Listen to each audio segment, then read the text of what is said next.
All right, welcome back, y'all. It's John, and have you ever wondered what the rich drive? I certainly have, and if you think that the wealthy are driving Jaguars and Bentleys, Rolls Royces, Lamborghinis, and all this other stuff, you're in for a little bit of a shock. Now, the first thing we need to do is define wealthy. And politicians like to throw this around, and they're really careless with it. For the most part, wealthy is over $250,000 income you're earning. But to me, that's a high earner. You could have somebody making $250,000 or $400,000 a year and still be broke. You know, they've got a high clothing budget, they've got 2 brand new cars that they're leasing, an expensive home, vacation home, you know, kids in private school, whatever it is, they're still broke. They just have a really nice lifestyle while they're doing it. To me, wealthy are the people who have investments, savings, investments, income producing assets, where they're not working for that money. And that's the group I want to focus on. What do they drive?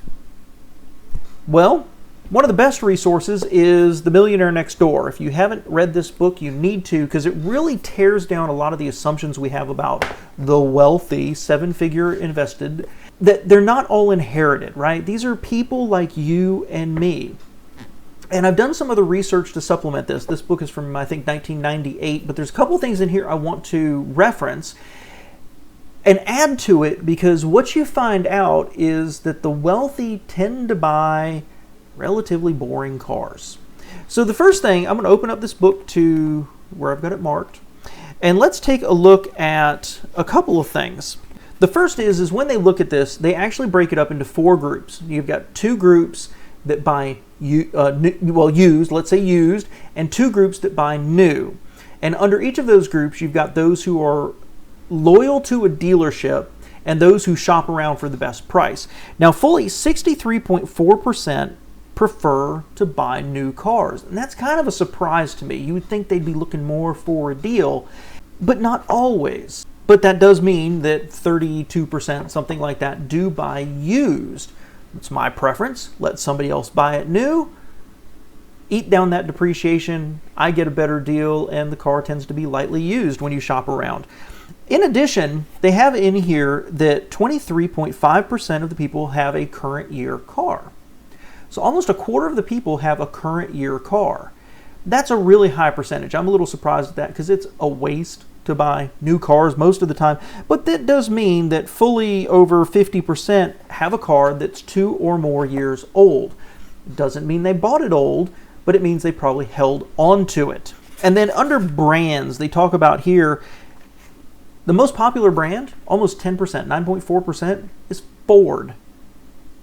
Not Mercedes, not Jaguar, it's Ford.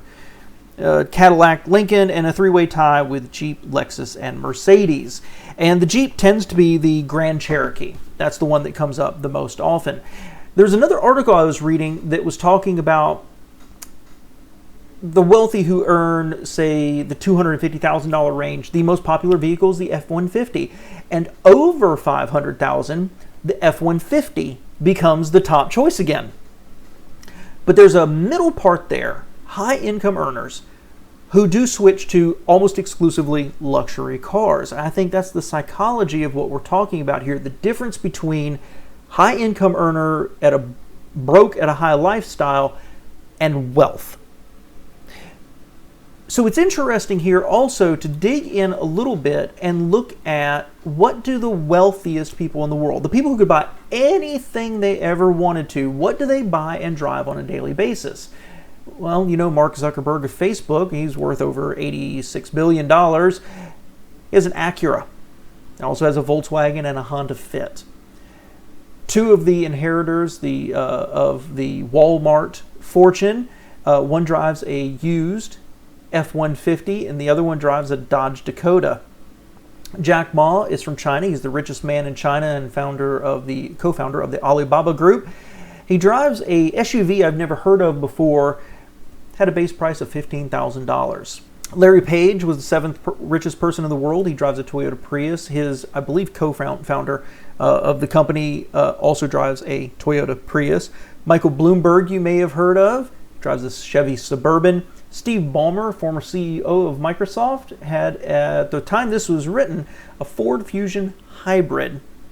Warren Buffett, extremely famous. In 2014, he finally bought the most expensive car he'd ever owned, Cadillac XTS. Jeff Bezos of Amazon drives a Honda Accord. So what is the takeaway from all this? Well, there's a couple of really important things for you and me to learn from this. The first is it's okay to buy used, right? While over 60% do buy new, many of them are also doing business with dealerships that maybe there's a reciprocal relationship. I'm buying cars from you, and hey, if you need, if you have somebody that needs my services, please refer them to me. But that does mean over 50% are keeping their cars 2, 4, 6 years. Me personally, my last car I had for 10 years. It was paid for. All I ever had to do was put gas in it, pay the insurance. My current car, I've had it for 3.5 years, and we'll talk about those cars here in a minute. But there's a really, really good study that I was reading about where a professor from Michigan State University and a professor from Peking University asked people how they felt while driving. And some of those respondents had very, very high-end cars and the rest did not. And there was no correlation in their happiness while they were driving those cars. And the psychology behind that is I have my list in my brain of what my lottery cars would be, right? If I had tens of millions of dollars pour onto me, yeah, I've got some nice cars I'd like to go buy.